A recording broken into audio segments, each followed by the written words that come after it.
Assalamu alaikum wa rahmatullahi wa barakatuh. Të nderuar teleshikues, ja kur I takuam sërish në emisionin e radhës, shpjegimi I 40 haditheve të Imam Newawiut. Me hoxhën e nderuar Imamin Ahmed Kalaj, mirë se erdha hoxhë nderuar. Mirë se gjetëm. Hoxhë nderuar, tashmë kemi bërë traditë përmendjen e tekstit hadithit përpara se neve të shpjegojmë atë. A mund ta përmend tekstin hadith ju lutem? Hadithin e sotëm e transmeton Abu Thalebe Gjurthum ibn Nashi radiallahu ta'ala, në cili tregon se I dërguari Allahut sallallahu alaihi wasallam ka thënë: Allahu, Zoti, ka përcaktuar detyrimet, prandaj mos I neglizhoni. Ka vizuar kufit, pra I ka përcaktuar haramet, pra edhe mos I tejkaloni, pra qëndroni korrekt, dhe është heshtur ndaj disa gjërave, jo se Zoti ka harruar, po mëshirë për ju, prandaj mos pyesni për to.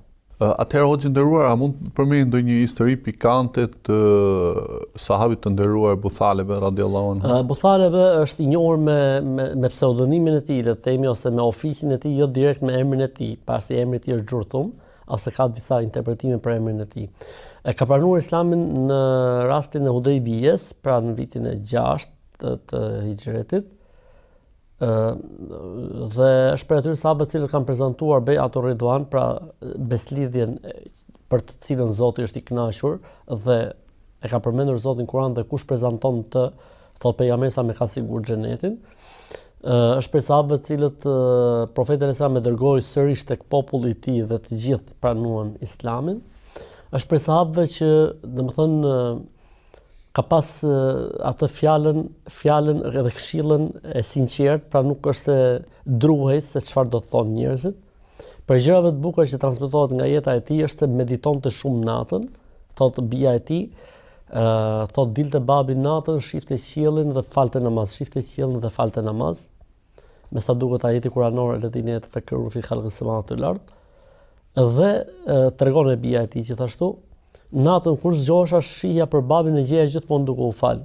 Dhe një ditë babi tha babai me fjalë, unë kam shumë shpresë tek Zoti që vdekja mos të më gjejë siç u gjen juve. Thot një natë çohem, kërkoj për babin, babi ishte në sejdë. I thras 2-3 herë, ishte në sejdë, e lëviza I kishte vdekur në sejdë. Ka ndruar jetë në kohën e Muawijes radiallahu ta'ala anhu, ka qenë në Sham.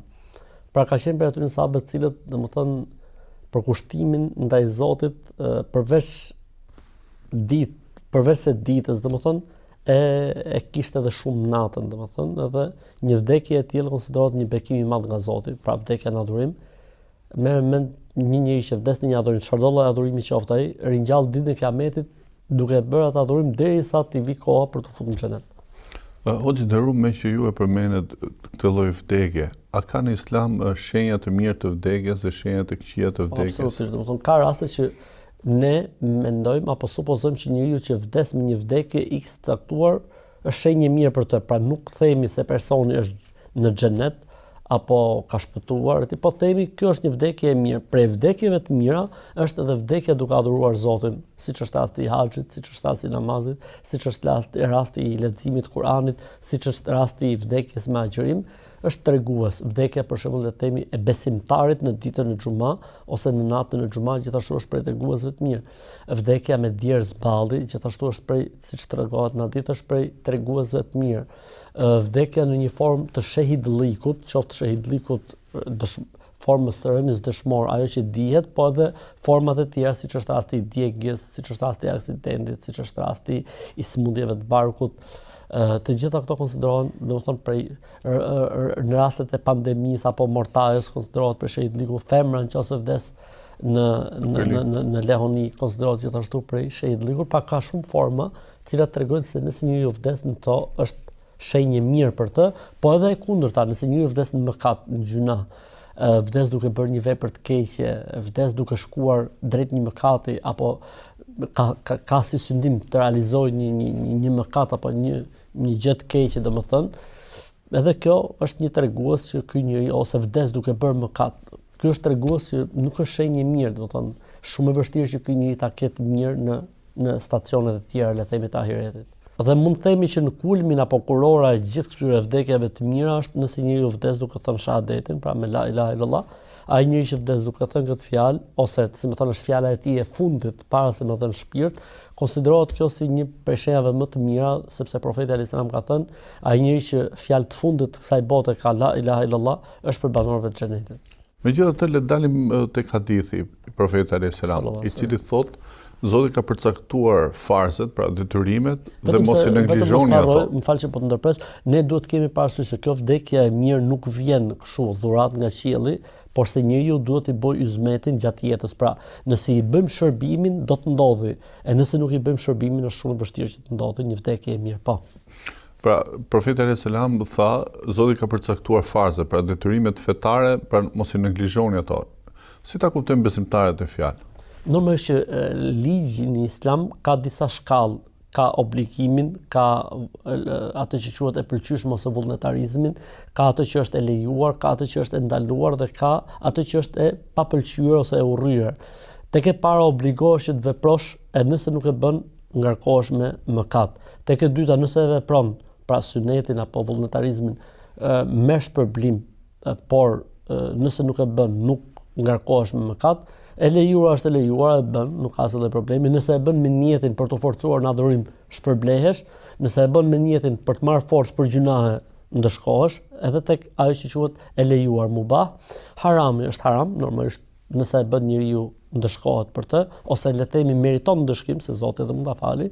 Dhe e urryera apo e papëlqyera është që më e mira do ishte që njeriu mos ta bëj, por nëse e bën nuk meriton ndëshkim, po thjesht, domethënë, humb pik ose humb vlerat e tij, po jo se meriton dënim për të. Zoti ka obliguar obligime, ka detyruar, ka urdhëruar për disa gjëra që quhen farze, obligime, vajibate.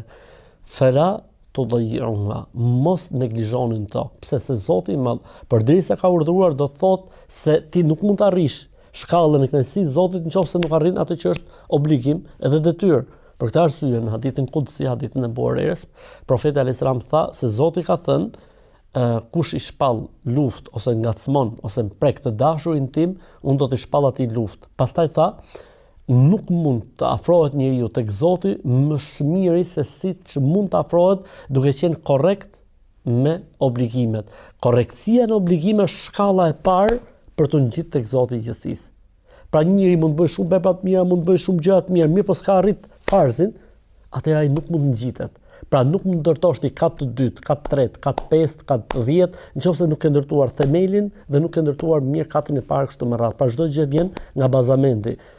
Tauhidi 1 dhe farzet janë bazamenti. Mbi të mund të ndërtosh gjithçka. Për këtë arsye tha, Zoti ka obliguar disa obligime, pra ju ka urdhëruar për disa urdhëresa që ju nuk duhet neglizhoni, sepse Zoti i ka kërkuar. Dhe në momentin që Zoti i ka kërkuar, do të thotë se i ka kërkuar se ai kështu kënaqet dhe kështu do Zoti i gjithësisë. Dhe një besimtar që e beson Zotin, që e do Zotin, që jeton për Zotin dhe dëshiron të arrijë kënaqësinë e Zotit dhe beson botën tjetër, nuk mund të neglizhojë në çështjet që janë obligative apo në çështjet që janë të detyrueshme. Mund të kemi në neglizhenca le të themi në synete, në aktet vullnetare, por nuk duhet kemi neglizhencë në çështjet që janë obligative. Pra, është diçka që duhet plotësuar përderisa i thua vetes besimtar, përderisa i thua vetes musliman.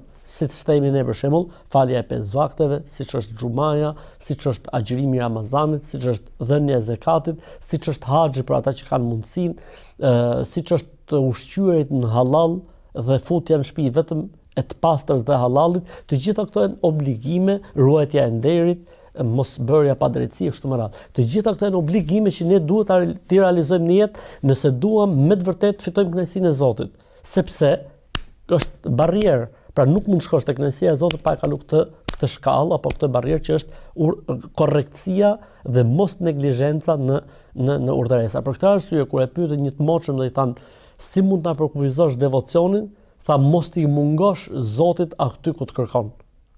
Dhe mos të gjej aty ku ka ndaluar. Pra mos t'i mungosh aty ku ka urdhëruar dhe mos të gjej, mos të prezantosh aty ku ka ndaluar.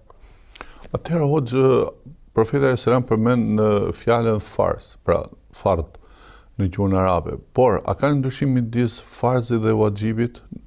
Kjo është sipas mëdhëbeve, le të themi xhumhuri ose le të themi pjesa më e madhe e mëdhëbeve, pra Shafiit, Malikit dhe Hanbelit në një mendim të tyre thonë se nuk ka dallim mes farzit, flasim si term tani, farzit dhe vajxhibit, sepse thonë farz apo vajxhib është çdo gjë për të cilën Zoti ka urdhëruar në formë të prerë. Kur themi Zoti apo i dërguari i tij është njësoj, pra Zoti apo i dërguari i tij sallallahu alajhi wasallam në mënyrë të prerë apo në formë të prerë. Ndërsa tek Hanefit dhe një mendim tek Hanbelit ka dallim mes farzit edhe vajxhibit. Farzi është ajo gjë për të cilën ka ardhur urdhër i prerë në një tekst të pakontensueshëm. Ndërsa vajxhib është ajo që ka ardhur urdhër i prerë në një tekst të kontensueshëm apo të diskutueshëm. Që do të thotë tekstet ndahen në dy kategori, të pakontensueshme mutawatir. Të diskutueshme janë ato që janë nën mutawatir, që quhen al-ahad. Çdo urdhëresë që vjen nga ahad quhet wajib. Çdo urdhëresë që vjen nga mutawatirat ose qati al-wurud quhet farz. Ky është dallimi që i bëjnë Hanefit në mëdhëbin e tyre zyrtar edhe një mendim tek Hanbelit. Ndërsa më e sakta, le të themi mes dy mendimeve apo opinioneve është që nuk ka dallim mes farzit dhe vajxhibit. Pse? Sepse ne e gjejmë profetin alayhis salam që ka përdorur termin aujebe për gjëra që ne themi se janë farz dhe është përdorur termi gjithashtu fard për gjëra që njerëzit ndoshta e përdorin sikur janë vajxhib. Pra fjala termi nën kupton obligueshmërinë në gjuhën arabe gjithmonë dhe nuk ka dallim në mendimin më të saktë mes faktit se është transmetuar mutawatir apo ahad, i pakontensueshëm si tekst apo i diskutueshëm. Hoxhë nderuar, ju përmendet hadithin ose transmetimet mutawatir dhe transmetimet ahad. Por a ka ndonjë diskutim rreth hadithit ahad ose transmetimet ahad a përdoren tonë në shkencat islame siç është akidja apo në fikh? Tek ehli suneti, le të themi mendimi zyrtar dhe i konsoliduar i ehli sunetit është që hadithet e ahad japin, si më thënë, përfitohet për tyre, se s'po e gjeja termin, përfitohet për tyre në dije dhe në vepra. Pra që do të thotë përdoren domethënë në akide, pra në besim. Pra sepse shumë gjëra në akiden tonë, në akiden e ehli sunetit, janë të transmetuara në hadithet ahad. Jeta e varrit është e transmetuar, shumë detajet e jetës varrit është e transmetuar në hadith ahad. Shefaati i profetit alayhis salam është në hadithe, le të themi, shumë detaje, le të themi të shefaatit janë transmetuar në hadith ahad. Haudhi është i transmetuar në hadith ahad dhe shumë gjëra të tjera që kanë bën me botën tjetër, me ahiretin, me melajket, me xhindët janë të transmetuar në hadith ahad. Shumë gjëra që kanë bën me akiden islame janë të transmetuara në hadith ahad. Kështu që tek ehli sunneti, mendimi i konsoliduar dhe zyrtar dhe përfaqësues është që al-hadithul ahad tufidu al-ilma wal-amal. Nga hadithet ahad, ata që ne i quajtëm kështu ndoshta tek përkthimi kishim pak neglizhim, ndoshta në përshtatjen e termit, tek transmetimet ose tek burimi i cili është i hamendësueshëm, po ta përkthejmë fjalë për fjalë, përfitojmë ose nxjerrim edhe besimin, edhe dijen, edhe adhurimet. Ky është mendimi më i saktë për cilin domethënë nuk është se ka pas ndonjëherë diskutim. Diskutimi ka lindur më vonë se a merret dija, feja apo besimi nga hadithet ahad. Porse ajo që është transmetuar nga sahabët, ajo që është përmendur në Kur'an është e padyshme. Për shembull, Zoti thotë në Kur'an, erdhi një burr nga fundi i qytetit, ai ishte një. Për shembull kemi rastin e profetit alayhis salam çonte në Yemen ose për të ftuar në Islam një person. Dhe një person është dhëmni, është i hamendësueshëm në burimin e informacionit. Megjithatë, kjo gjë nuk pati diskutim tek njerëzit, as profeti alayhis salam nuk e mori në konsiderat këtë si problematik, do të thotë që nuk është problem. Për këtë arsye, nëse për shembull sahabët ishin nuk e fal namaz, dhe kalonte njëri nga dritarët dhe thoshte, e kam parë profetin që e fali namazin nga qabja, të gjithë njerëzit, ai folin dritare. Gjithë njerëzit u kthyen nga ana e qabes. Pra ndryshimi i drejtimit nuk është çështje vetëm vepre. Adhurimi është edhe çështje akidie dhe besimi. Pra tek sahabët, tek tabiinët, tek brezat e parë nuk është se ka pas dallim për sa i përket ose nuk është se ka pas diskutim që përfitohet dija dhe akidja edhe nga hadithet ahad ose transmetuesit që nuk arrin në shkallën, le të themi, në shkallën masive të transmetimit që quhen gjuhën arabe apo gjuhën islame mutawatir.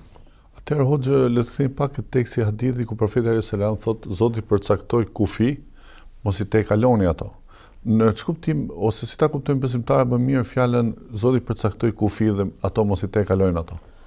Kufit, si më thënë, në linjat e fundit që njeriu nuk duhet të prekë në to. Domethënë, kufiri nuk do të thotë që duhet ta prekësh, kufiri duhet i rish larg.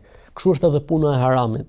Harami është ai kufiri, fija e fundit që Zoti i Madh ka vendosur për njeriu, jo për Zotin, se Zoti i Madh nuk ka nevojë, atij tek ai nuk shkon, si më thonë, ose atij nuk i bën dobi adhurimi i adhuruesve dhe atë nuk e dëmton mëkati mëkatarëve. Por këto kufi janë vendos për njeriu, që do të thotë, nëse Zoti ka ndaluar për diçka, domethënë se ky kufi vlen për ne, që do të thotë nuk duhet t'i afrohemi këtij kufiri. Zoti i Madh i ka quajtur harame kufi. Pse i ka quajtur kufi? Sepse nuk duhet të afrohemi, nuk duhet t'i prekim, madje duhet të mbajmë distancë. Për këtë arsye, tha i moçmi, nuk arrin njeriu devotshmërinë derisa të lërë mes tij dhe haramit një distancë halali.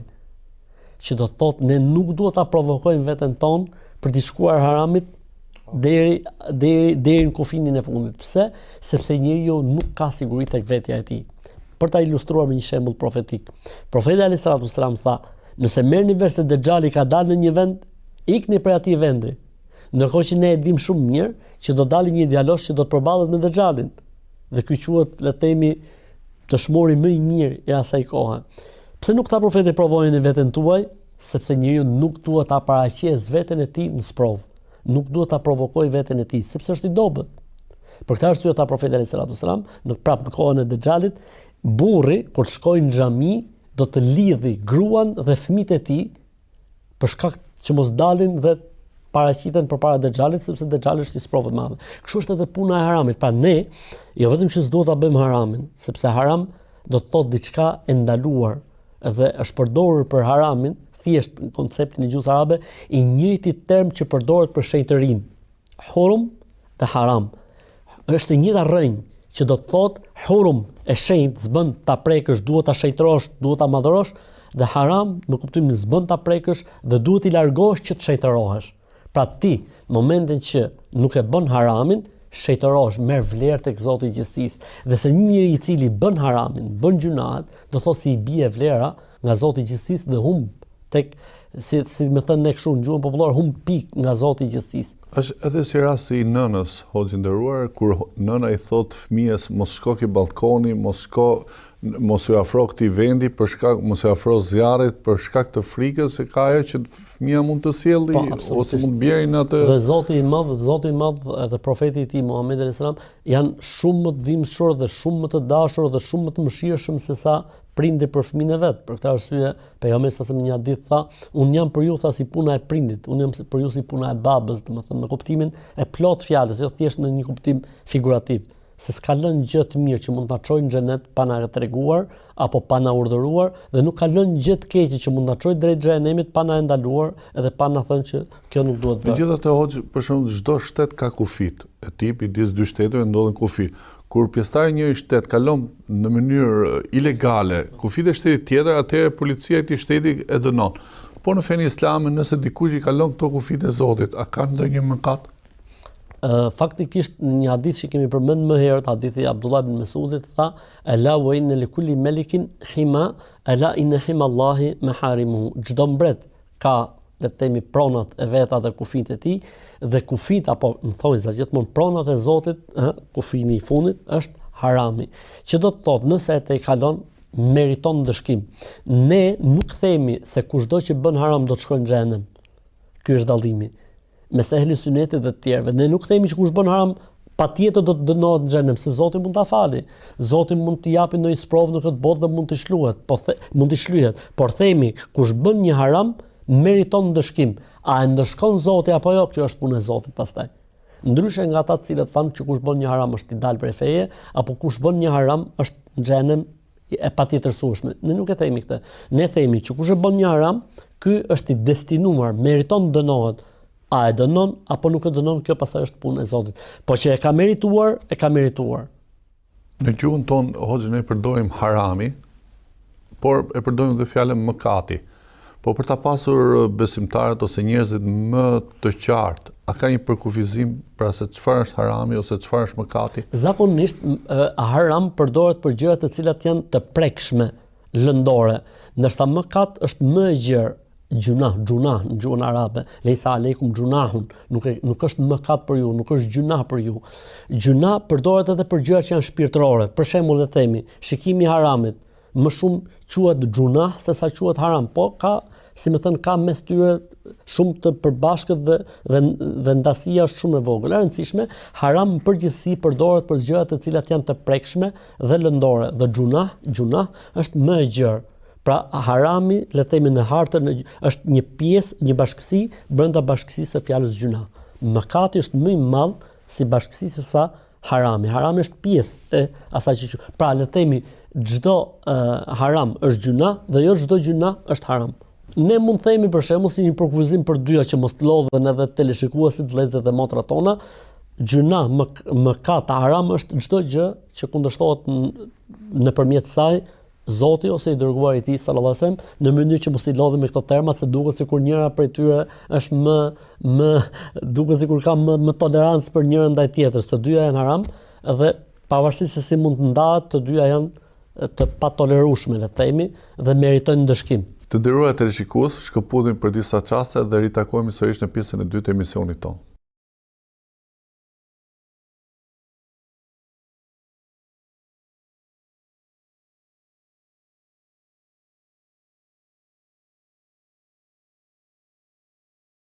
Ja ku I takuam sërish të nderuar teleshikues për të vazhduar për shpjegimin e hadithit me hoxhën Imamin Ahmed Kalaj. Hoxhë nderuar lan pikërisht tek pjesa e hadithit kur profeti alayhis salam tha Zoti heshti për disa gjëra, si mëshirë për ju, pa harres. Por ju mos I kërkoni ato gjëra.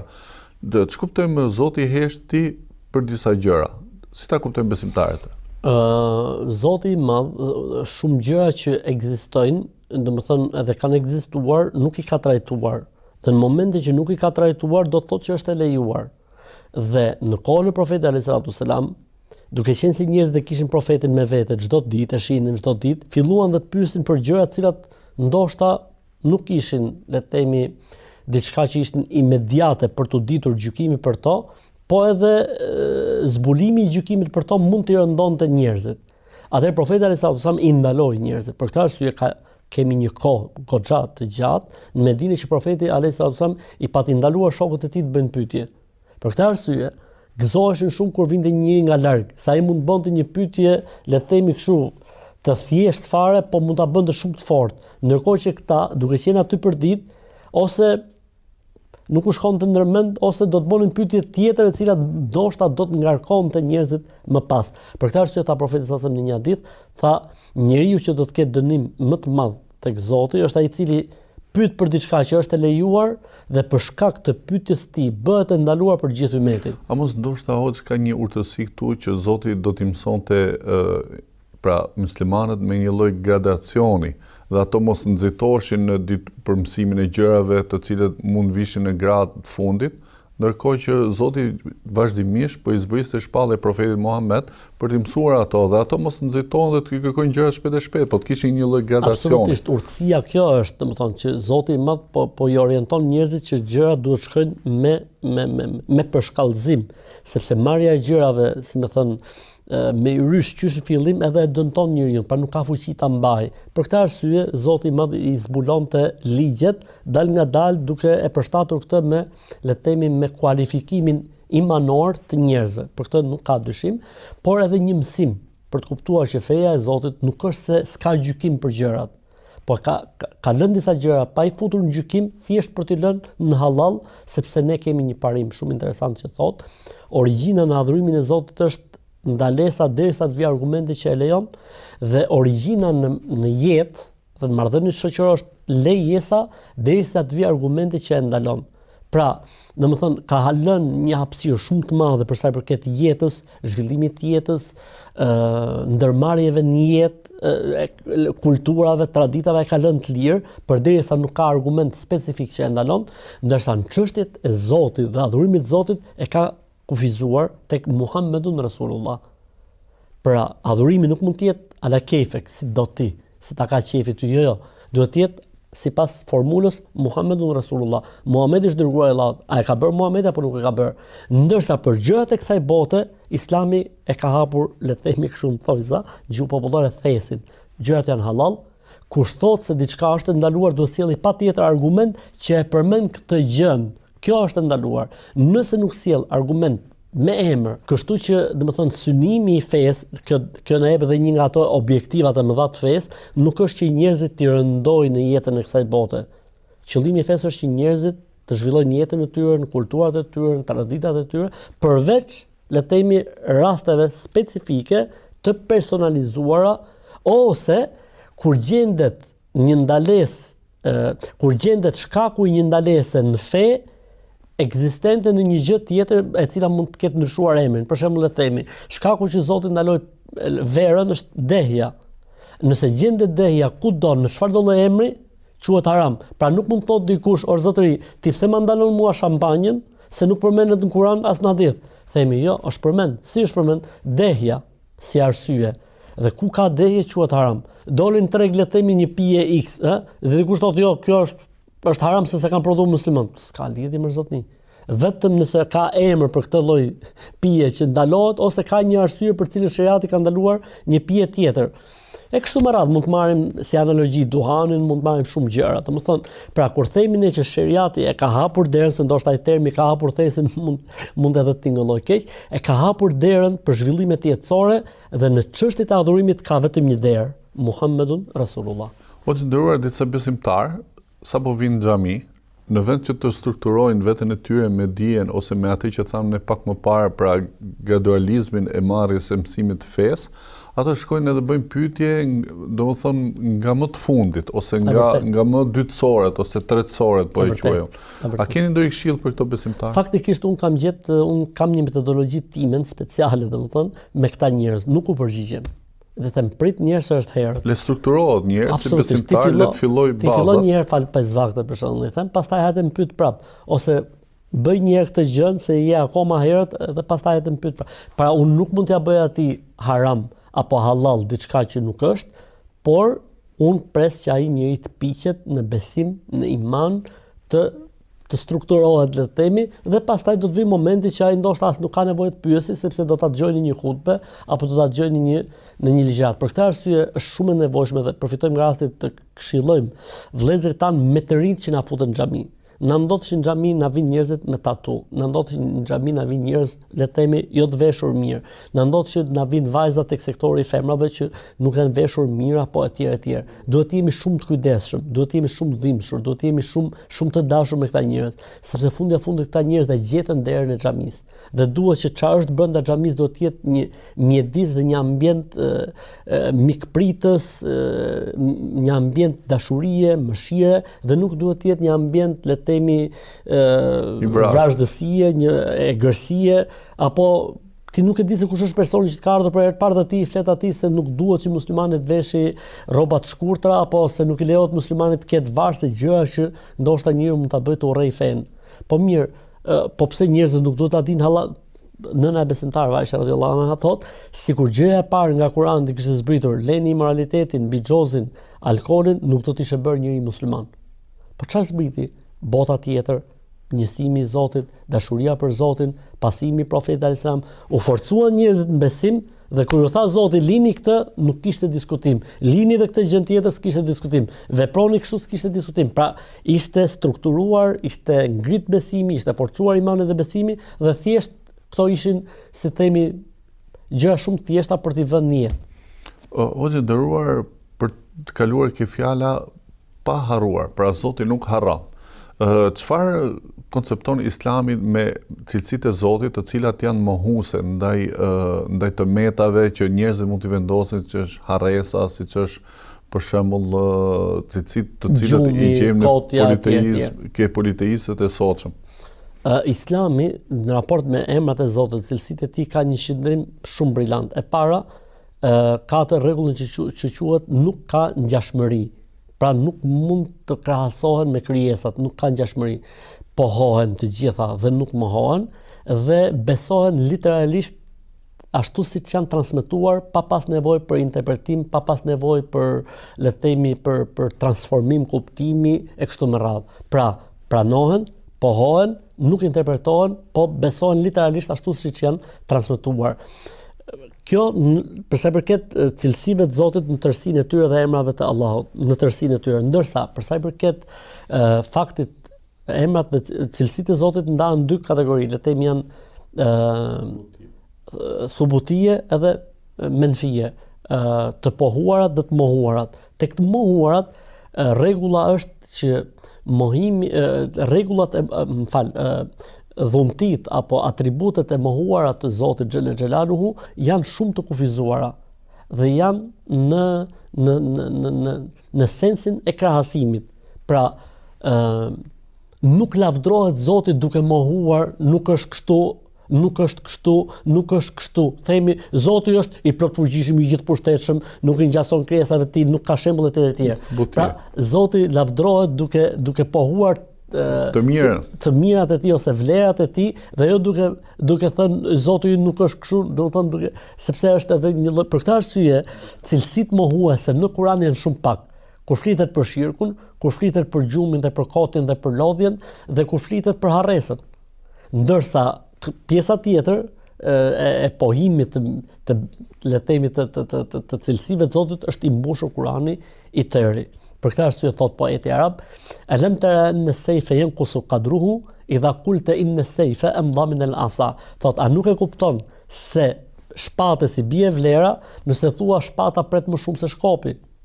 Pra nuk mund të lavdrohet mbreti duke thënë ti si e plenaxhi, ti si e lyps, ti si e mashtrues. Mbreti lavdrohet duke thënë ti je mbret, ti je plotfuqishëm.